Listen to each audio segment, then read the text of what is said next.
name Piedra Blanca means white stone. We're here to help community health workers educate people on how to eat better, to stay alive, and to also have access to clean water. Well, we're going to trust that today we stay free of ticks and insects.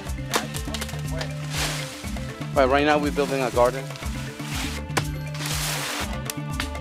for the De La Cruz family. It's a family with 6 members, mother, father, grandpa, 2 sons, and 1 niece. We planted broccoli, tomatoes, pepper, and lettuce. I mean, I'm not used to this, so it's definitely a workout. Right here in this spot on the plot that we have for the garden, where they're measuring out the size of the beds and making sure that it's square as best that they can, but it's hard because we're working on kind of a hill, so trying to get the measurements right. This is public health too. We must stay hydrated.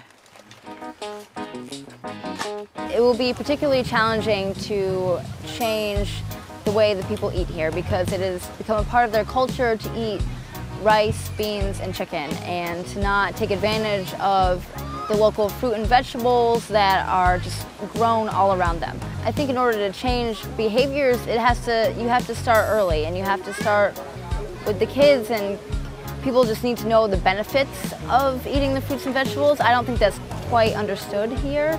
The culture thinks that rice, beans, and chicken are real food, and that's what sustains them, whereas fruit and vegetables don't have as much energy in them, so it's not as hearty.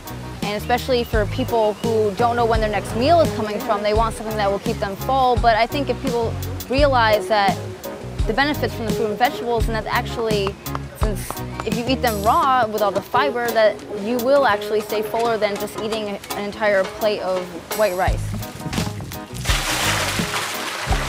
Right now we take the measure of the area and try to create a place for make the compound and try to get some extra soil for the beds. They're really sweet people, and they seem to be very thankful and grateful that we were helping them out. And I'm just really happy to do it. I can't get a smile off my face even though I'm exhausted and I really want to eat. So. This is a cocoa bean. This is the fresh cocoa cacao. It's sweet. Oh, this one's not as slimy. It's a good experience coming here because you can see what can be done with limited resources. This country doesn't have the access to a lot of the technology to do GIS, to collect data, to collect a lot of things that are needed for epidemiological surveys. So it's good that you can see what can be done with, a shoestring.